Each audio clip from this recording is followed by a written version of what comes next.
Yes, hello everybody, live with you here on a Tuesday morning. It's forgetting what day we're on.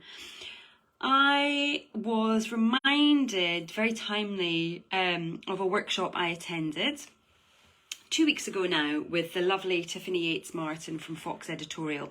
She was doing a really good workshop on deep third point of view. And in that workshop, people were getting kind of confused about the difference between a deep third point of view and first point of view, and where the overlap is with that, and how there are some similarities there, as well as there being some differences, of course. And people wanted sort of absolute hard and fast rules on, well, how do you know something is deep third? How do you use it? Why would you use it instead of first? And it was getting to the point where she wasn't able to give an absolute. And she basically reminded us, so timely, that all of the craft books that we read, all of the guidelines that we're given, all of the rules that we're told about how you show, you don't tell, always using active voice, and so on and so forth. She was reminding us of this, that these are guidelines. And when we're beginning our writing life and we're trying to understand how it all works, we can get very caught up in the rules of writing. And you'll see this in some of the comments on social media, people picking up on very kind of intricate things about what's correct, what's incorrect.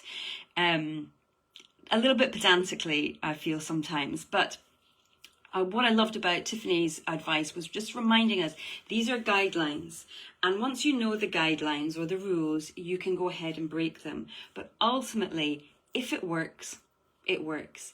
And it reminded me that we are artists, and in art there is no absolute.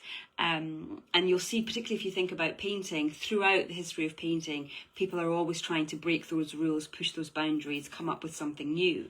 And so for us in our fiction, we can be doing something similar.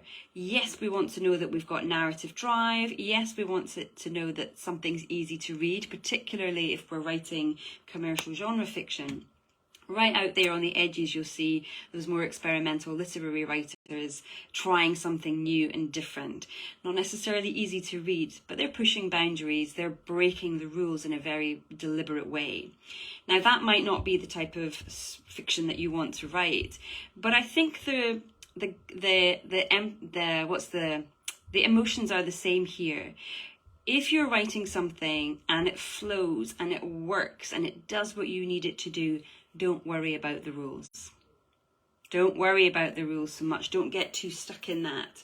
Keep the flow going. Keep the story pushing forward. Keep your momentum going as well as the creator, particularly in first drafting. But don't get too hung up on the rules. The rules are there for you to have a baseline knowledge.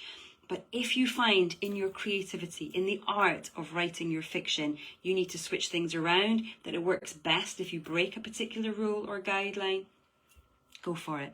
Go for it.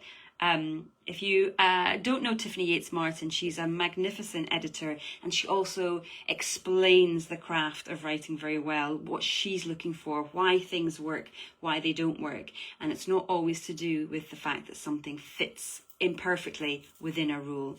So if you haven't checked her out, I really do recommend you do it. But you're writing art, you're creating art. If you need to break a rule to make it work, and it works, go for it.